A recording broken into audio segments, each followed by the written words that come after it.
our eternal hope.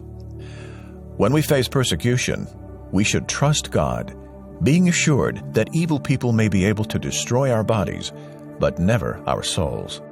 Here now is Gene Getz.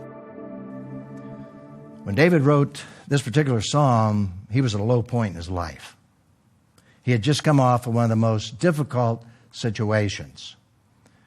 And he fled to Gath to get away from King Saul, which was really the camp of his enemies.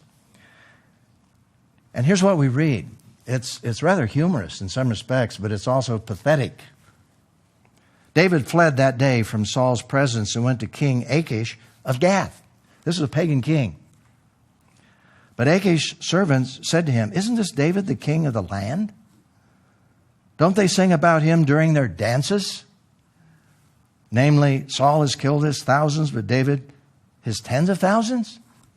This is that David. He's our enemy." Then we read on, David took this to heart. And he became very afraid of King Achish of Gath. So, what did he do? Go to the Lord? No. He pretended to be insane. To be insane in their presence. He acted like a madman around them. Now, this is a guy that really is in trouble, emotionally and spiritually.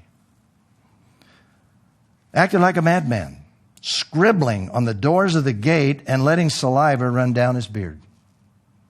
This is David, a fearful, fearful man.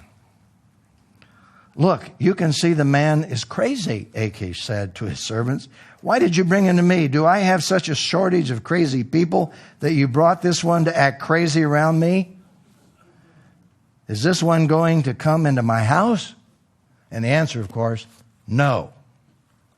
Get rid of the guy.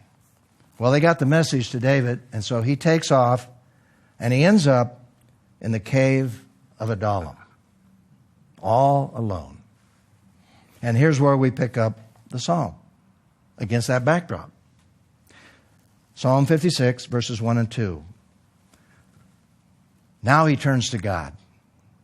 "Be gracious to me, God, for man tramples me.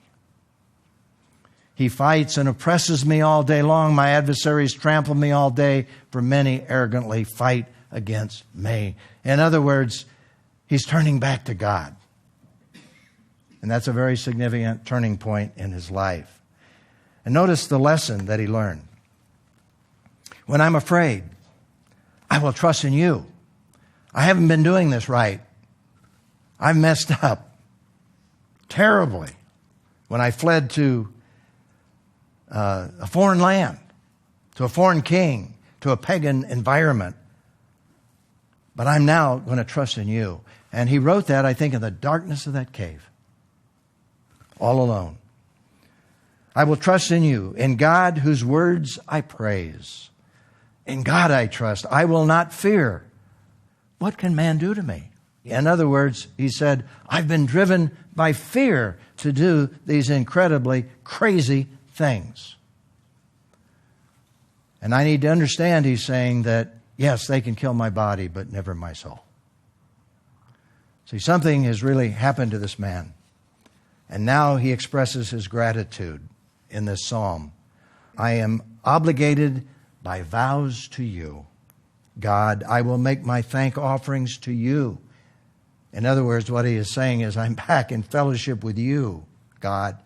"For you delivered me from death, even my feet from stumbling, to walk before God in the light of life."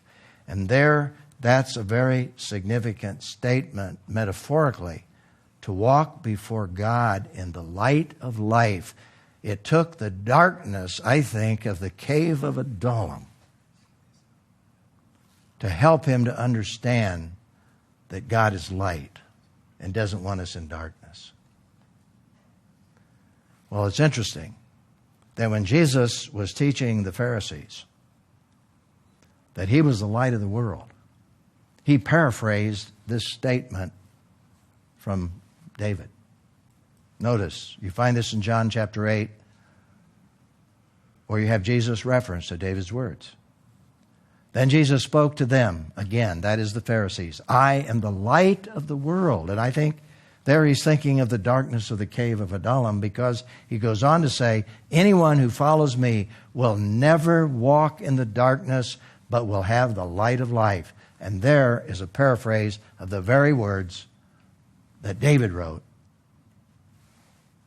years before, there in the darkness of that cave.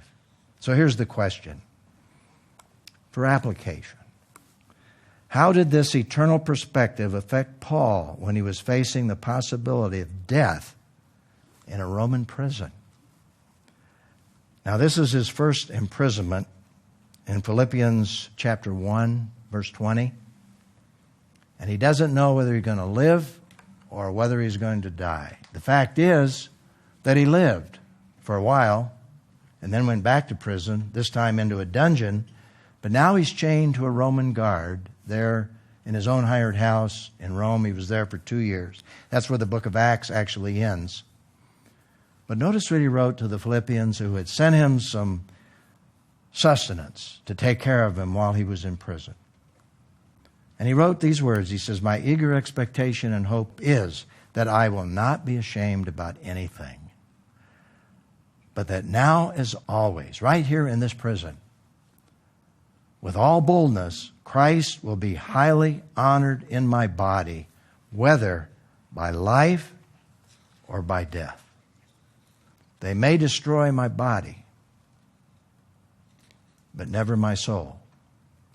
Because if they take my life, really, I'll be better off, because I will be with Christ. For me to live is Christ, he said, but to die is gain. And I could only hope that if I were ever in that kind of situation, that I could have that kind of courage and that kind of faith. I'm thankful for these examples. And I'm thankful for this principle. When we face persecution, we should trust God, being assured that evil people may be able to destroy our bodies, but never our souls.